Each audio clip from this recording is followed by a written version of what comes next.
Could you introduce yourself for the class? Mary White. I'm a special education teacher. I've been in education for 11 years. I started out in elementary education, and then I finished my master's and got into special education, K-12, students with high needs and multiple disabilities.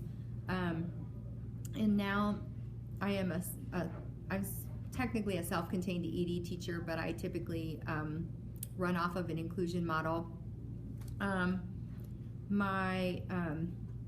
I'm currently working on my EDD in behaviors and special education.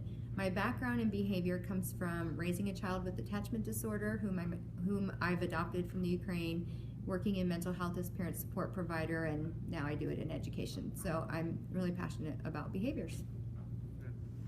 Who is your most memorable student, and what did you learn from this student? Okay, so it's really hard because there's lots of students that are memorable for lots of different things.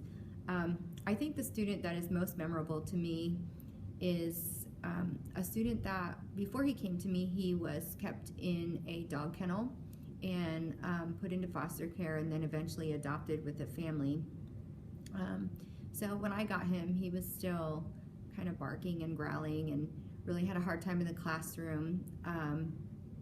He was pretty challenging. He was diagnosed with reactive attachment disorder at the time, which is now social disengagement disorder based on the new DSM-5. But this kid was always trying to stay one step ahead of me and my staff and all the teachers, and we had to work really hard to always think through what his next move was going to be. So he really taught me how to develop consequences that were natural and could make the most impact. And even when I wrote contracts for this student, it just really had to be well thought of and well thought through, and we had to anticipate any possible moves that he could make, any loophole that he could turn into a lie or some type of manipulation. So it was always challenging. But typically, as an ED teacher, you don't get the Valentine candy and the April flowers and all of those things and Christmas gifts. And I guess one year he brought me, it's the only Christmas gift I've ever gotten from an ED student. He brought me a tree ornament that was wrapped up in this paper, and he was so excited about it, and it was like, you're the best teacher or something like that, and it's got a world on it and a year and so forth. But during that day, he did something, and I had to call him on it, and I don't really remember exactly what it was, but it was something that, like, I called him on it, and the consequence kind of fell on him, and his response was, well, you know what? I had to give you that Christmas present. My dad said because it was for all the crap that I put you through. But the funny thing is, earlier that morning, my principal came back later and she said, you should have seen him. Like, he didn't have enough tape on the paper. He was like all bent out of shape, and he really wanted like me to help him fix this present so he could give it to you just right. And so I was really making headway with the student, and I knew at the end of the year that every time he tried to manipulate and I could stop him from manipulating or have a consequence impact him, I was getting closer to making progress with him. But he is back in the system, on the foster care system. So it was unfortunate, but we were making a lot of gains, and we had him fully included in the classroom, and so I really miss that kid.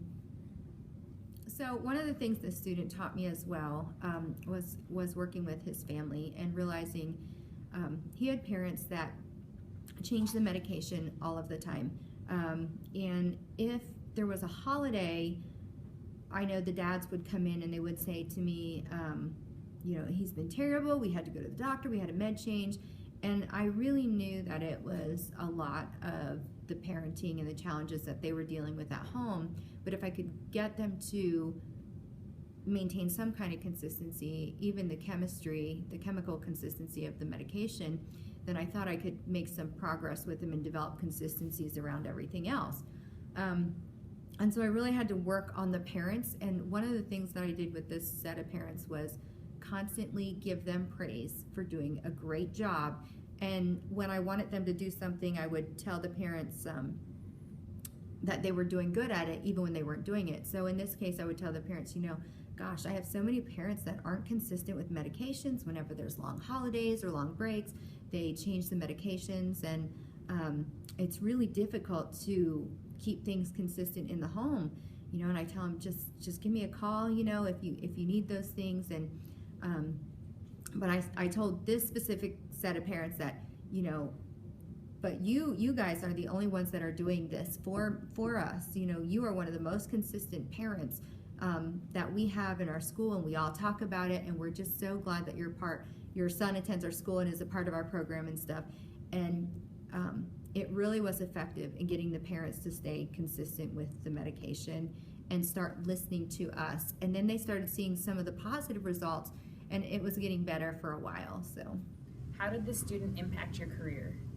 I think that set of parents really helped me develop a good rapport with the parents, to the point that they spoke really positive about our program to other parents. And I just had a lot of support, and it just helped our reputation as a school, as a program. And it really taught me that you can change behavior, and there is hope, whether it's for children or adults. And so that's why I continue to pursue this. So how did you get into the field of special education? So the way I got into the field of special education was actually an accident. I never wanted to be a teacher, ever. I joined the military. I was in the military for 10.5 years, and I was a mechanic. I adopted my children from the Ukraine, and VA would pay for me to be a teacher or a social worker, and I didn't want to be a social worker. At least I thought that at the time. I kind of do that now. And so I took elementary education, but my own son was getting suspended from school all the time in kindergarten while I was trying my first year of teaching, and that didn't go over very well. So I was really going to completely get out of education after my first year, and my husband deployed for the 4th time, and I took a job as a permanent son in my sub-school while I applied for government jobs. And it just so happens that I was working with one of the families that I worked with a few years earlier during my college. I took a part-time job at Pawnee Mental Health, and I was a parent support provider. And this one of the families I worked with, this student was from, and I was subbing that day, and this student apparently gave teachers a run for their money, and it went really well with me. And before you know it, the special ed director came down to the classroom, and she dropped a bunch of chocolate in front of me and said, do you think you ought to consider going to get your master's degree in special education? Would you do that? She's like, I know you can do this program while you're working, and blah blah blah. And it was just one of those things that I thought, well, what the heck, I'll give it a try. It's not something I can stop thinking about. I had some little bit of college money still set aside to get me started. So I called, and then I went and saw her in June when I was done with my 9 hours, and she created a job for me the next year. And so that's how I got into special education. So what was your original classroom like? Like, how many students were you in charge of? What was your approach to teaching? Kind of tell us a little bit about that. So my first special education teaching job was in Wakefield, Kansas, and it's part of the USD 379 Clay Center School District. And the position that I was taking did not previously have a teacher there. They had a behavior consultant, or just a special education teacher consultant that was retiring after like 26 years. And so this was going to be the first time there was going to be a teacher there. I had 9 students, K through 12. Some were learning disabled, some more OHI, ADHD. I had a student with autism who was very difficult to start with. He was nonverbal. I had students with Down syndrome, just lots of different learning disabilities. And so I started out in a small classroom, and I had the same pairs that had pretty much been with these students all these years.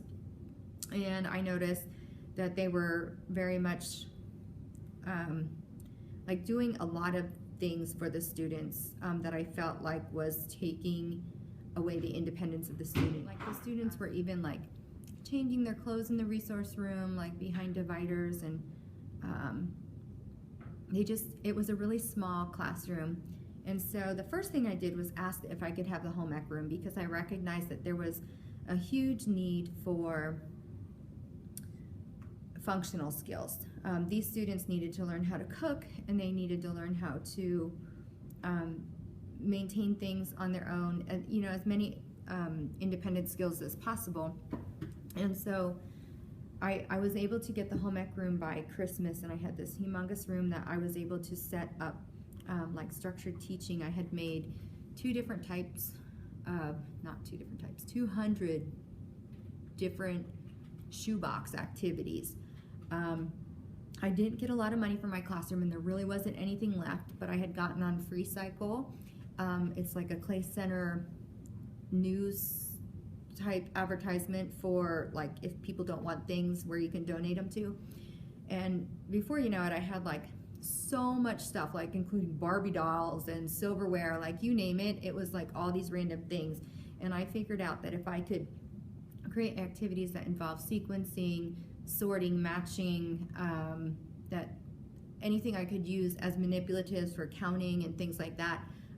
So out of this, my director and some other special education teachers, we all got together and we worked really hard, and we sat at my director's house, actually in her kitchen, with all this junk and boxes, and created tons and tons of shoebox activities.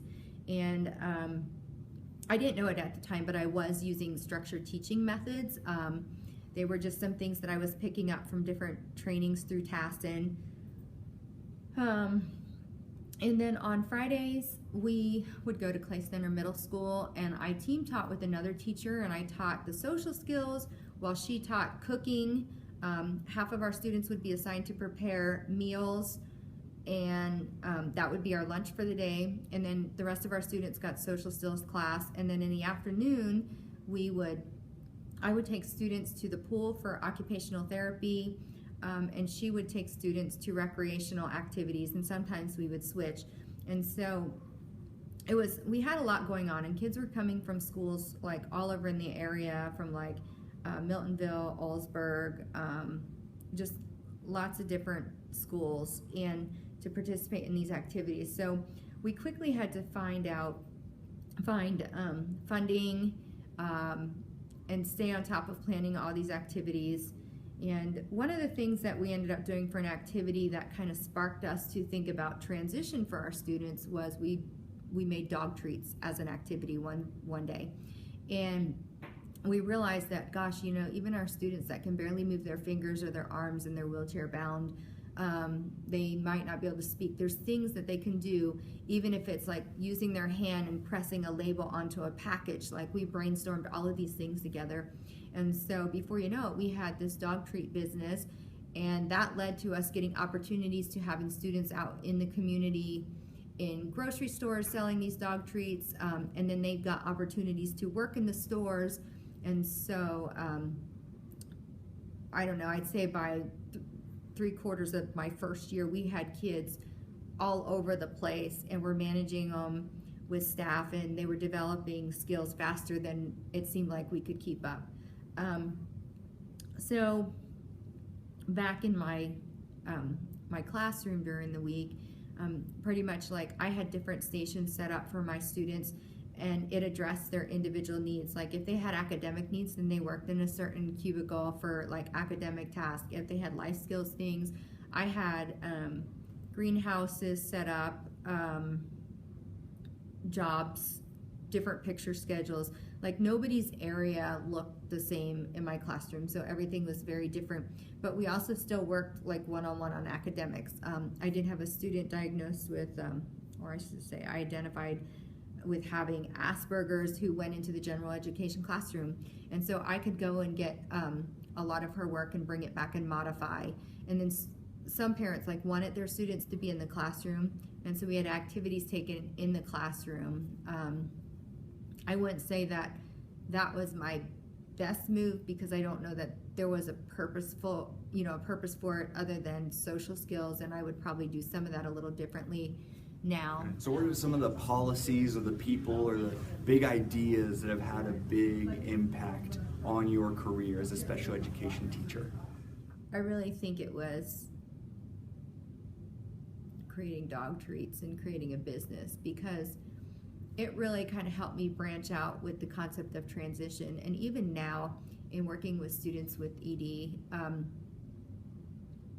I think 8th grade is way too late to get a student motivated to have a career and have them see that you can do these things are purposeful, and there's something out there for everybody. It doesn't just come to you as the problem, but it's really helped me think outside of the box to help try to find things. And so this is my first year in middle school as an ED teacher. I've been a consultant also in my other school.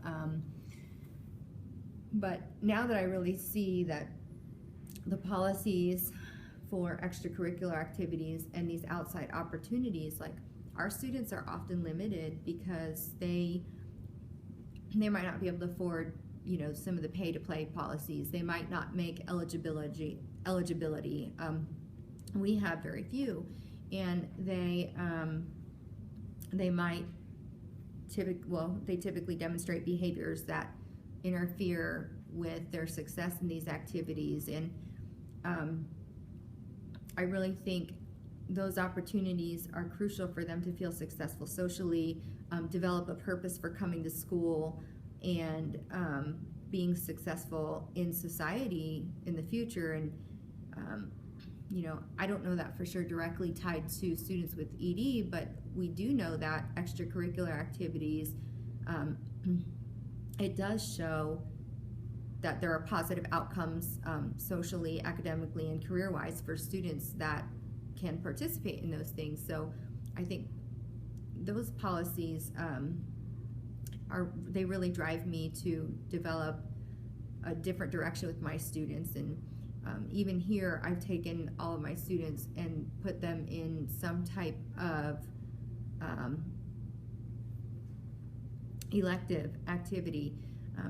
It's not tied to their grades, it's built in. It's not tied to their behavior, it's built in. Because if they can be successful somewhere, then that's what I want to see. People, I would say, like,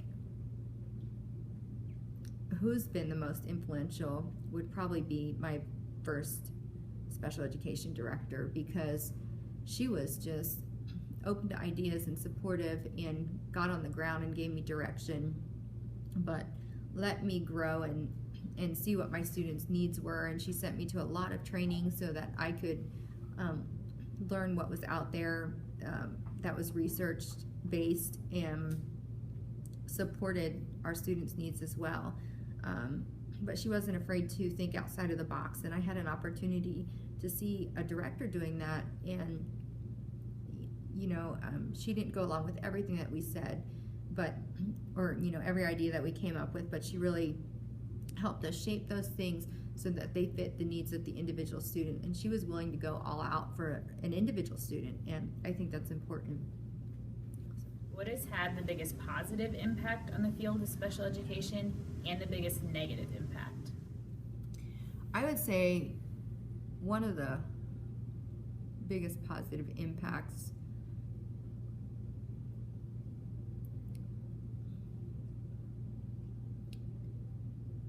could be the push for autism. I think that's a positive impact in special education, just because people have,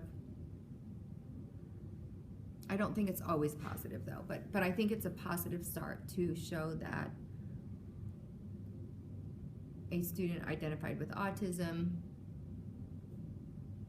may have the potential in the classroom, or there are lots of different ways to provide instruction so that they can be successful. The downside to this is, granted that doesn't work for all students, but that advocacy is missing for students identified with EBD. And the negative impact is mental health disorders, and instead of, we just don't have that support, we don't have that advocacy behind the mental health. And it's really hard for me to take a student in the classroom that's being disruptive to encourage the teachers to help them be successful so that they can have more opportunities of success, even when they're not, just going along with it to shape that behavior because they feel like they don't have to put up with it. But, you know, I also see students identified with other disabilities in the classrooms, and they are probably a little bit more patient. I feel like that's positive because it does pave the way for my students, but we're not there yet. And so those, the mental health stereotype is negative. And I think it's still believe that students identified with mental health or behavior disorders should be in an alternative setting. And I could see that there are a lot more opportunities to do more, and we would have more time and not be trying to keep up with everything at the same rate. But at the same time, my fear would be that students identified with EBD or that are not identified with EBD but just acting out and going through a tough time or something traumatic are going to be identified with that, and they're not going to get out, and they're not going to have that opportunity to feel that success. So I think both of them leave a lot of gray areas, positively and negatively. So what advice would you have for future educators getting into the field of special education? Okay, so my best advice for all educators going into the field is learn about behavior management and try to understand behaviors, because that management is the foundation for learning and working with students with all types of disabilities and all types of needs, and students without disabilities. Recognizing that they're doing something for a reason, that it's not personal, and there's a way to intervene. Just understanding that language. Take some behavior courses. If you have an opportunity to take an extra behavior management course, whether you're going to be a kindergarten teacher, work with students with high needs, or ED students, at middle school, high school, it's going to prepare you more for the field, because kids come to school with a lot of baggage. They are dealing with a lot, and sometimes conditions that we can't really understand or relate to. And we're asking them to meet the demands of what we're presenting every day. And if we can't provide that structure and that consistency and know how to support them, the negative impact's going to not only fall on the student, but us too. And I think that leads to teacher frustration and burnout, and the student's not successful. So for everyone's sake, I think behavior management is the key. And when you can manage those behaviors, you can teach simultaneously the academics.